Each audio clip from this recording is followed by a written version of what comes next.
This is episode 576 of the Rio Grande Foundation's Tipping Point, New Mexico. I'm Paul Gessing. And I'm Wally Drangmeister.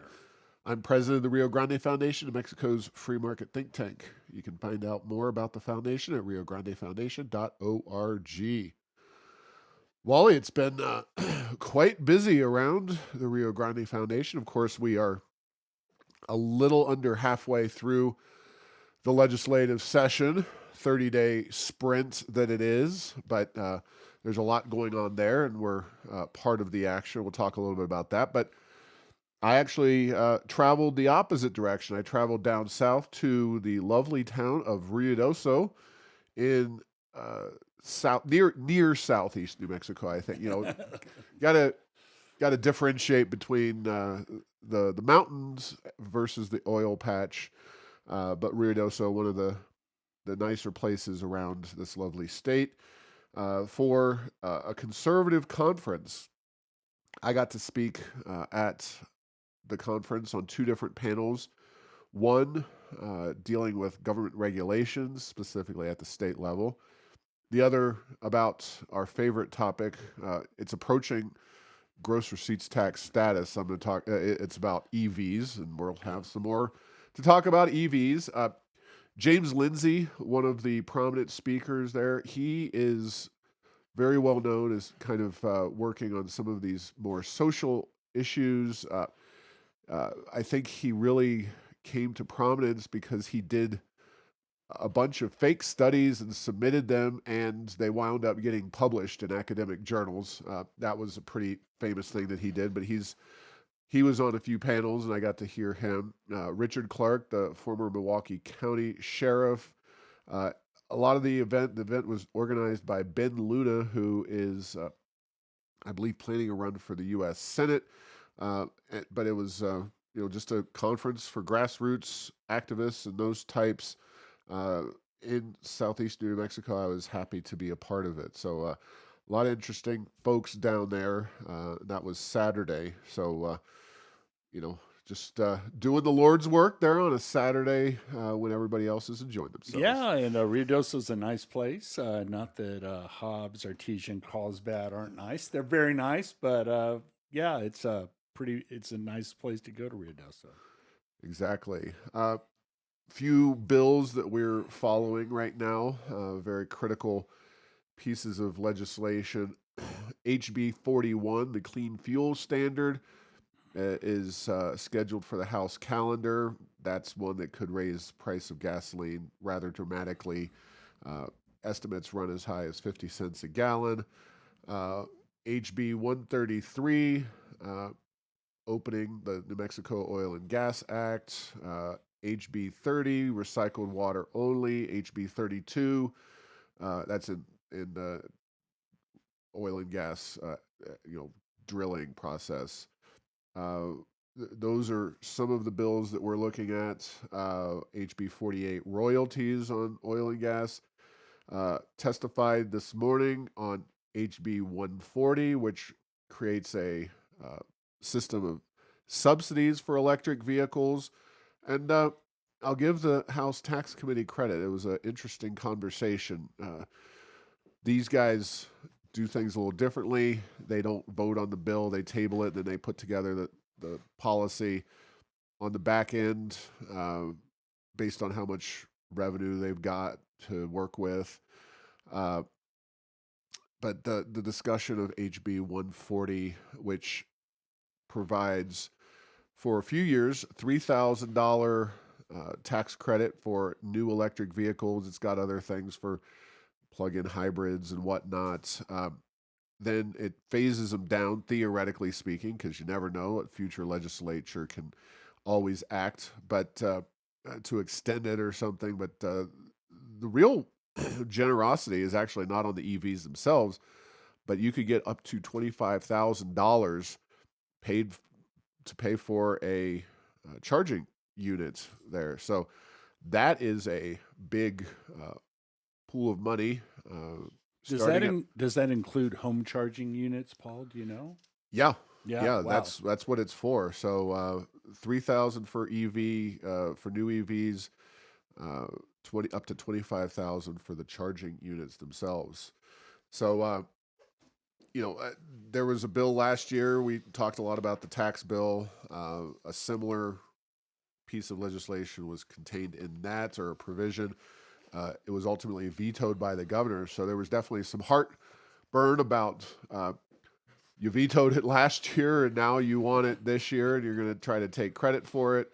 Uh, we were the only opposing testimony. Obviously, a lot of environmental groups and others supporting this. I fully expect that the EV industry will get something because this is a top priority for the governor. And although she's really treated the legislature, especially the tax committee, kind of like dirt with their vetoes last time around, there's enough allies of the governor and the environmental groups that chances are they'll get something out of the deal.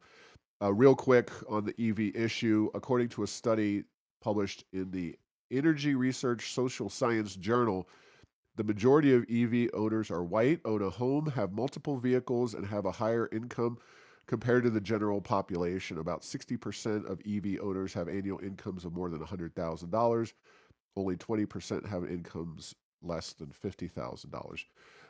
Obviously, the point being that this is undermining all the progressive policies that they claim to want to benefit the low income folks. Subsidizing EVs is subsidizing wealthy people, white, brown, black, or indifferent. And finally, on guns, there's a lot of gun bills going on up there. HB 27, expanding the red flag law.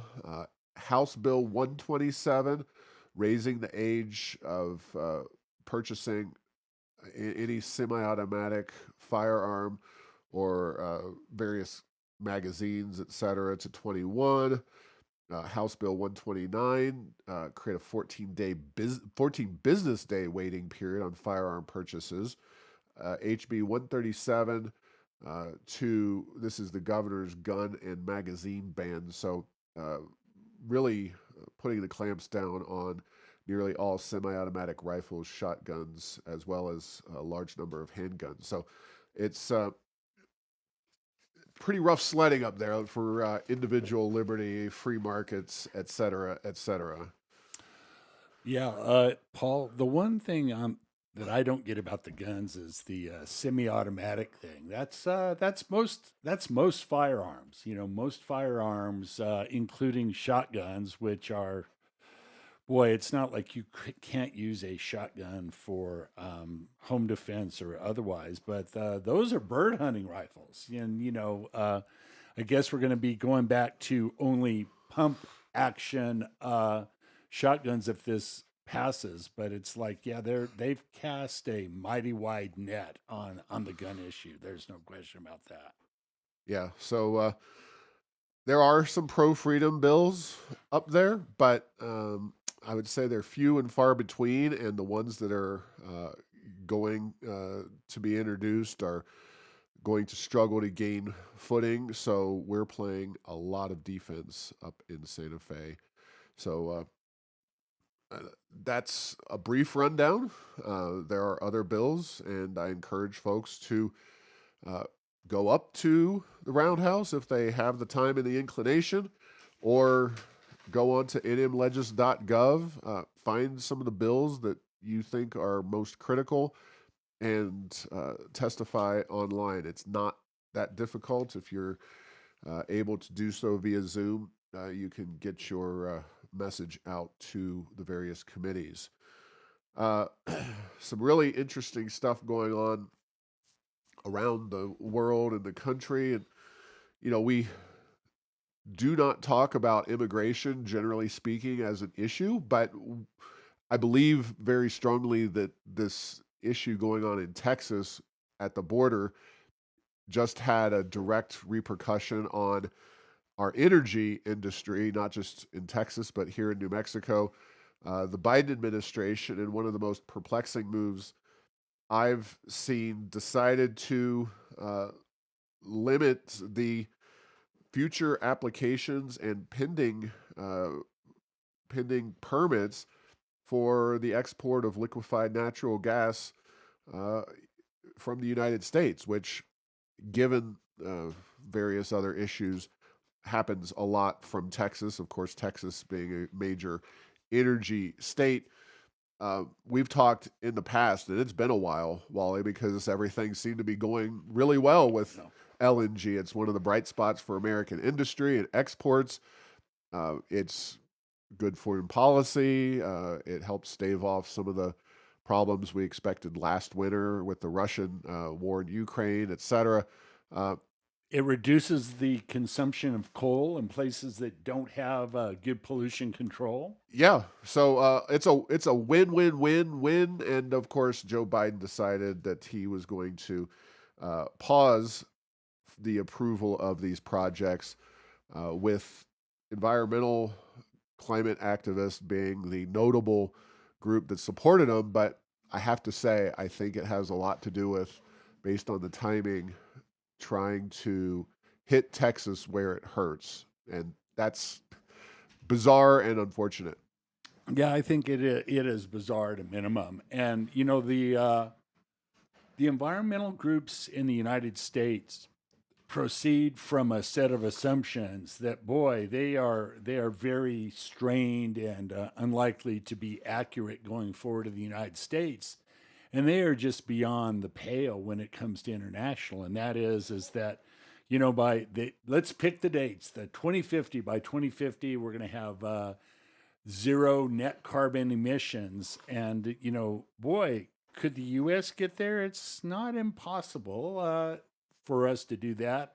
There's lots of advantages we have. Boy, it could be tremendously expensive and cause upheavals like in the economy, the likes we've haven't seen in a long, long time. But boy, when you talk internationally, Paul, where actual coal consumption outside the U.S. has been up because that's the source of energy, except for places that can import oil and natural gas. And increasingly, the Russians have been difficult to deal with. They are not most favored nations for plenty of uh, energy importers, and the U.S. was stepping up to fill that void. But it sounds like maybe that's going to be paused at least for a little while as the larger politics plays out here in the United States.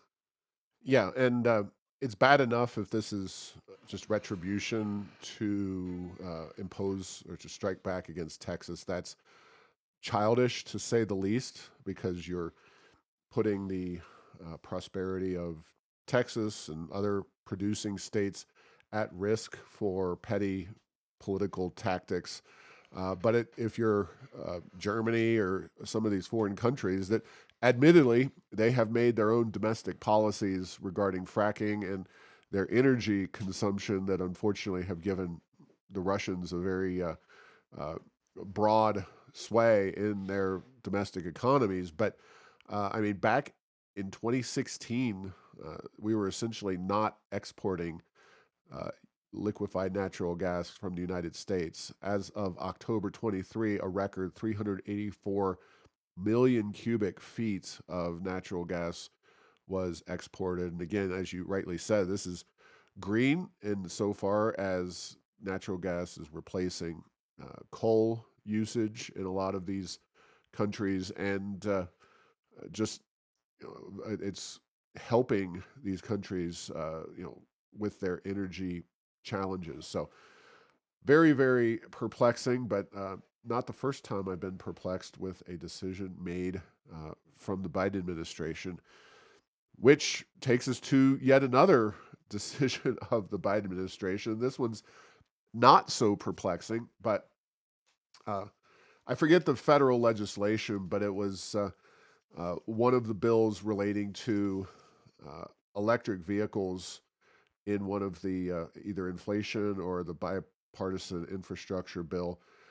And there's essentially an effort in there relating to electric vehicles, and there had been a bipartisan effort to, because of the Congress was concerned that the Biden administration selling out American automakers through the push for environmental or for EVs. This is the tax credits that were at stake.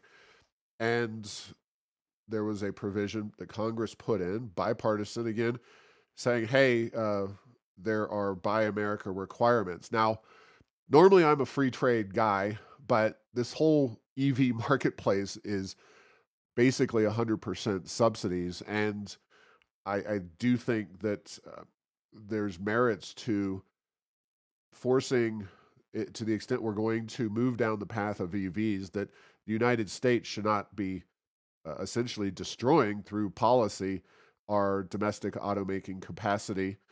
Uh, anyway, there was a resolution, bipartisan support in Congress, put forth by Marco Rubio, Senator Rubio, and the Biden administration, or Joe Biden himself, went and vetoed that. So essentially, Rubio and the resolution was in support of making sure that these EVs and their components are sourced from the United States.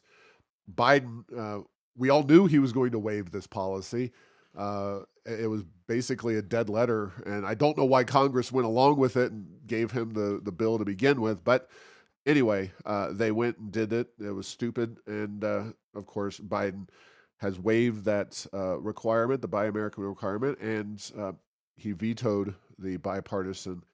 Uh, it wasn't legislation; it was a resolution on that. So, more Biden cares very little about domestic jobs and economic growth, and it may not be impacting us right now because we printed up a lot of money and the economy is okay in terms of job creation. But boy, this is some head scratching policy.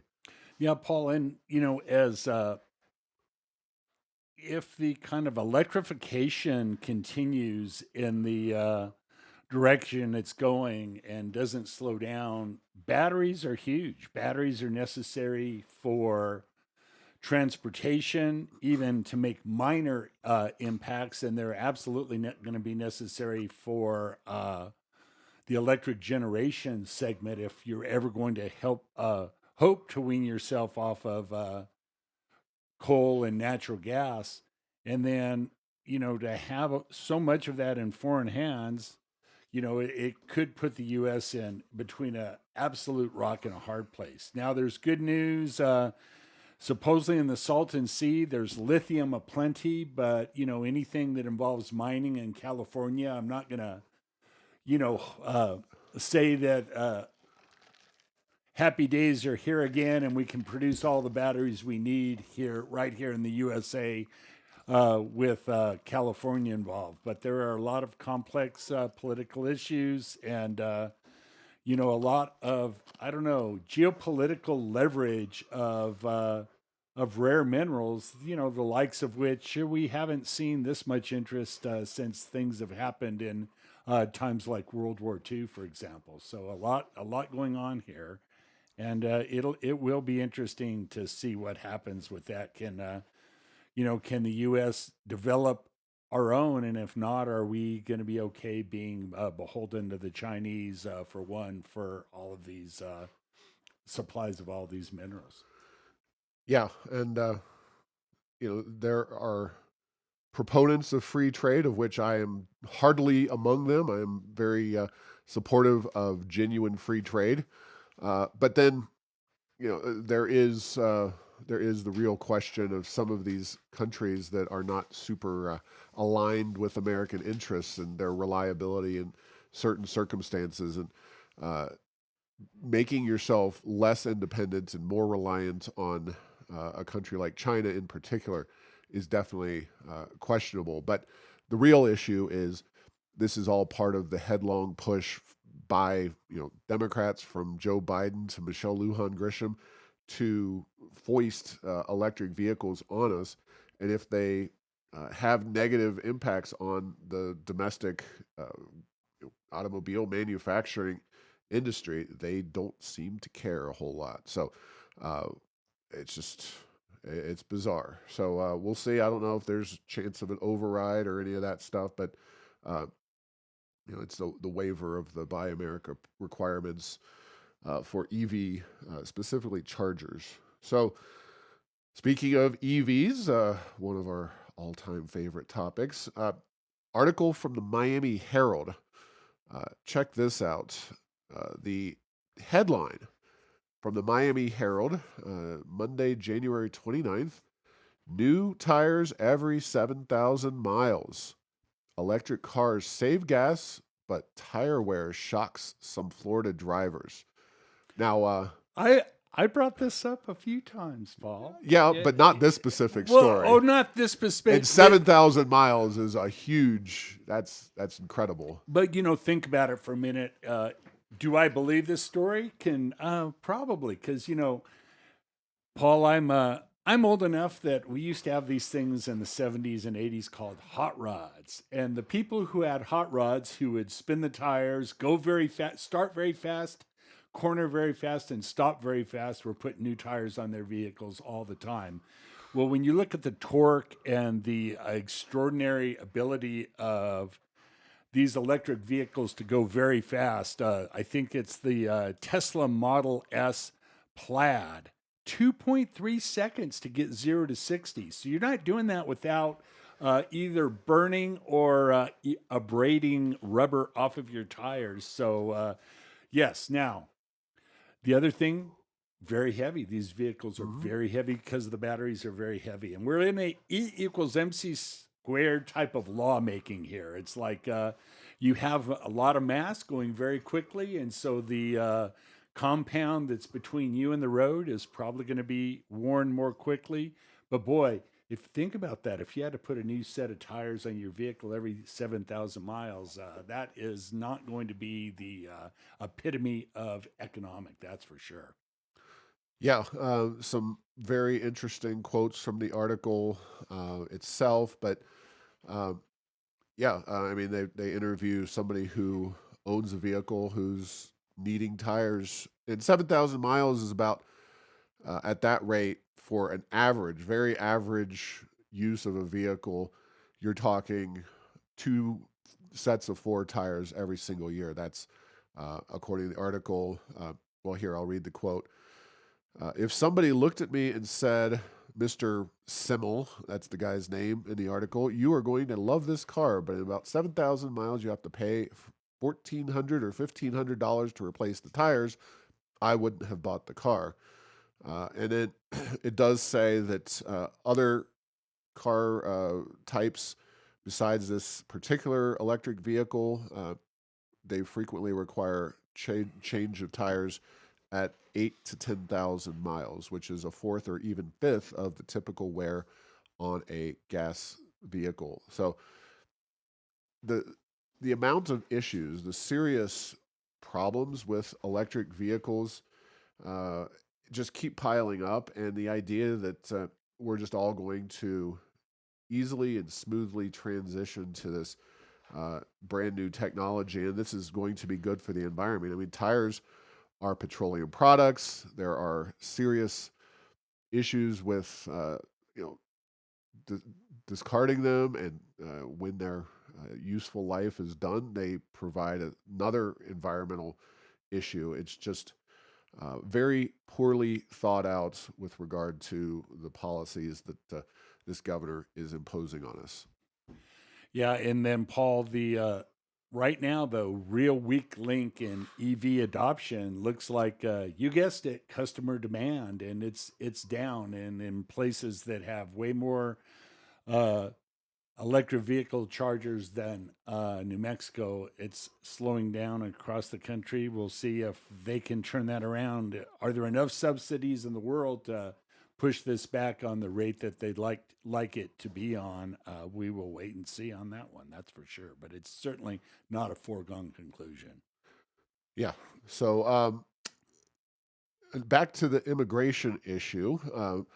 This one's a little different because, and we briefly, I think, touched on this last week. So there was a letter sent to the Biden administration. Of course, a lot of cities, especially sanctuary cities and places in blue states, are having issues with immigrants being shipped here or coming to those cities, not here, but around the country. Logan Airport up in Boston. I know there are issues in a few other airports across the country. And then just the amount of people that they're trying to house. And, there's been a school commandeered essentially in New York City to house migrants, et cetera. Well, Governor Lujan Grisham signed on to a letter with a handful of other governors January 22nd, 2024. Now, the letter basically asks, Biden, Senator Schumer and McConnell, Speaker Johnson and Jeffries, and ask them, along with these other blue state governors, for resources in order to deal with what we're calling the migrant crisis or the illegal immigration issue due to the open borders policies of the Biden administration. And I'll make no bones about it. I'm pro-immigration, but this deal we have now is completely unsustainable and has zero in the way of vetting, and it's just a mess. So, but the question I have for you, Wally, is: have you seen anything like what we're seeing from other parts of the country here in New Mexico in terms of illegal immigration and the challenges that are being faced in other parts of the country? Paul, I have not. And, do I go everywhere in our state and in the city of Albuquerque on a weekly basis? No, but, I do get out a fair amount. And I do see issues related to homeless. I will put that out there, but I do Which have not been ongoing for a long a time. long time, and they move around. By the way, so there'll be an area where it's a human and ecological and garbage disaster, and then it gets cleaned up, but then it moves down the street a few blocks. I have not seen anything related to the immigration issue here in New Mexico to the point where I'm wondering what is it that immigrants to the United States don't like about New Mexico relative to the places they're going. And I'm not saying that there aren't a lot of immigrants here and that the social services system is just keeping them off the streets and they're not being, they're not causing resources to be overwhelmed in places like Chicago, New York, to name a couple. But no, I have not. I have not seen that at all. And then immigration's been an ongoing issue for a while. It's not like we're hitting a time where it's coming to an head, but there's been a lot of immigration for the last several years, and so it's not showing up in New Mexico's population numbers as well. So we're the net population's not being impacted by that, not seeing it on the streets, and yeah, it's one of those. I will continue to look, but that's something It's I'd be very interested in what others have to say about that because that's not something that seems like New Mexico is facing for whatever reason. Yeah, and the governors that signed this letter, Hochul from New York, Katie Hobbs, Arizona, Newsom, California, Polis, Colorado, uh, Pritzker, Illinois, Moore from Maryland, Healy from Massachusetts, Murphy from New Jersey, and then Lujan Grisham from New Mexico. Now, uh, there's obviously the blue states on the border are all represented. Maybe they just wanted to toss New Mexico into the pot. uh, Certainly, there are places in California, Arizona that are impacted. I just don't see, and I'm not saying nobody's being impacted. Certainly, we had people on this show over a year ago who are ranchers and whatnot down at the border. So if you are on property adjacent to the border, you are probably being impacted. But uh, New Mexico and this governor have never requested federal help for those people, and I don't expect them to be helped, even if they somehow do get this money. It seems to me a little bit like either a cash grab or just, hey, we're going to go invite everybody who's on the border who's a blue state. Of course, not Texas because they're on the opposite side from these blue states. They, of course, would like, I'm sure, Abbott would love some resources, but probably not coming with the strings that Biden would attach. So just a little bit of a quirky and interesting thing there to see. And it is worth noting, it is widely acknowledged that, in this immigration crisis that we have been undergoing pretty much since Biden took over, the main reason for these people coming here is economic in nature. It is not truly asylum. There are no civil wars going on in Central and South America. You know, not that Mexico's economy is great compared to the U.S., but this is economic migration. And I think, back to your original point about why they're skipping over New Mexico, Yeah. that is probably a big reason for it. And that's saying something when a lot of these people are going to big blue cities that have been losing population for years, and yet they have a critical mass economically that we simply do not have in New Mexico. So while we can poke fun at Chicago or San New York Francisco, City. even New York City, which still remains a robust economic powerhouse despite the horrible state and local policies that they've had in place for years, there are still many more opportunities available. So just fascinating stuff. And we've talked a little bit about the economics of immigration and whatnot with some other folks, but it is a real interesting deal what's going on and why the governor would feel that she needs more money to deal with it. So last thing on the agenda, uh, a study came out recently about what had happened in New Jersey when they banned plastic bags. And it's one of the small blessings in my life that we get to be a part of these battles that, at least for the time being, we can declare victory. There are no final victories in this world. There are no final defeats, but we have won for the time being the ability to have plastic bag freedom at the state level and here in the city of Albuquerque, understanding that there are cities like Santa Fe and I believe Las Cruces that have bag bans in place. But according to this study about New Jersey's plastic bag ban, which was a statewide ban, uh, total bag volumes were decreased by 60%. So the single use plastic bags were indeed reduced, but there was a threefold increase in overall plastic consumption for bags, according to the research group Fredonia, or research from Fredonia Research Group, and it showed that the 6 times more woven and non-woven polypropylene plastic was used in the production of reusable bags that were sold to consumers as an alternative, and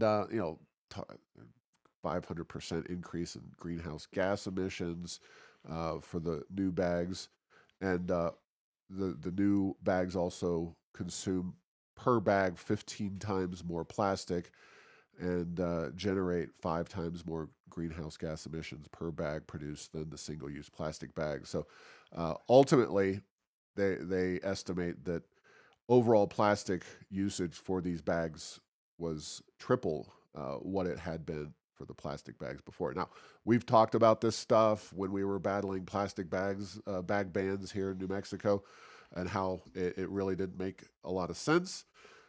So it's great to see yet another study showing that we were right, they were wrong, and backing up our position. Yeah, and this is one of those, Paul, a little bit similar to the energy discussion earlier in the podcast today. Is if you try to zero out something, it's almost impossible to do because whatever role plastic bags are playing, it's going to have to be taken up by something else. And if you don't think long and hard and have a good economic, customer-driven solution, things like this happen. all the time, and it always reminds me of the Princess Bride. I'm sure the people doing the plastic bag bans are saying inconceivable, and I don't think they know what that word means, because I don't think they really focus on how things work out in the real world. They just put something they'd like to have happen, don't think it through, but then act surprised when it turns the other way and doesn't work out. So interesting. Not a shock, but I guess I am surprised at how much more net plastic was used. I would have thought it would be a little more, maybe, or the same, but not a ton more. So, uh, not good, is it, Paul? Oh, no surprise there. Unintended consequences being one of the primary aspects of government policy making to begin with. And there's always an issue when you try to hyper regulate or outright ban something that is inherently useful. People need to get their groceries from place to place, and people like myself are already pretty creative when it comes to uses for those plastic bags. We almost had a plastic bag emergency in my house after Christmas because my wife wrapped all of our Christmas ornaments, our breakables, in plastic bags that we had been stockpiling for a while. And sure enough, we were basically devoid of plastic bags, but we've reused them, and they'll be, hopefully all of our ornaments will be ready for Christmas next year, thanks to being wrapped up in that plastic. But we will be at it as we always are with regard to the New Mexico legislature. This is shaping up indeed to be a very challenging session as anticipated. So follow us at airsofenchantment.com. We'll try to update folks on the most important bills as they are moving through the process or hopefully dying on the vine. And we'll be either in Santa Fe testifying, as we often are, or online testifying on these particular bills that we take positions on and are concerned about. So thanks for listening to this week's episode. Find all episodes at tippingpointsnm.com or at the Rio Grande Foundation's YouTube channel. Subscribe to the show at Apple, Stitcher, or tell Google Home to play Tipping Point New Mexico. Thanks to Path 3 Marketing for producing this show.